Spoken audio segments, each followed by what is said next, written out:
Timers हैं उनके लिए बोल रहा हूँ कि your first attempt your best attempt, क्योंकि आपके पास लिमिटेड होता है। क्या होता है, ज्यादा पढ़ के जाते हैं ना जब मेंस में, ये लिखूं वो लिखूं ये लिखूं, उसी में कंफ्यूज, उसमें आता ही बहुत लिमिटेड है, लिखना भी लिमिटेड ही है, right? So it's about your limited knowledge with maximum understanding. अगर किसी चीज को आप समझते हैं तो उसको अच्छी तरह से सारे डायमेंशंस को ध्यान में रखते हुए समझ लीजिए, दैट्स ऑल। मैंने जब यूपीएससी के बेस पे जीपीएससी का एग्जाम दिया, Gujarat public service commission class 1, तो मैंने कोई जीपीएससी के लिए अलग प्रिपरेशन नहीं किया था। जो यूपीएससी का प्रिपरेशन था उसी के दम पे जीपीएससी का एग्जाम दिया, लेकिन सिलेबस कितना टारगेट किया, जो दोनों में कॉमन था। उस कॉमन सिलेबस के बेस पे मैं गुजरात में ऑल गुजरात रैंक 34 ला पाया। And one more interesting thing is that I did my entire preparation in English from scratch to the end in Vajiram, which is an English medium institution. I wrote my mains in Gujarati, entire mains,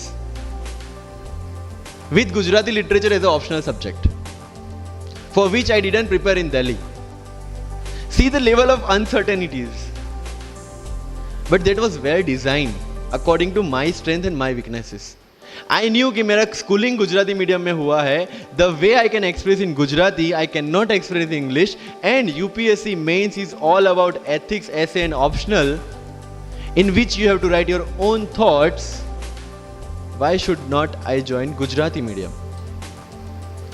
preparation English में था, लेकिन वो किस लिए था? To understand something. Once you have understood something you can represent in English as well, Gujarati as well, Hindi as well. So medium का तो कोई क्वेश्चन यूपीएससी में कहीं पे भी नहीं आता है, believe me. If you have understood the things well, you can represent in any language. And UPSC don't see your fluency and accuracy in the language. It sees your clarity and the way you express the thoughts. So never ever be confused about your medium of exam. Choose the medium जहाँ पे आपको लगता है कि आप अपना 100% दे सकते हैं। और अगर फिर भी confusion है, take a essay topic, write down one essay in Marathi or Hindi or whichever language you are confused with, and write the same topic in English. Get it evaluated by yourself only and see where you have given your 100% and optimum output. That is your language which you can choose for the mains. That's all.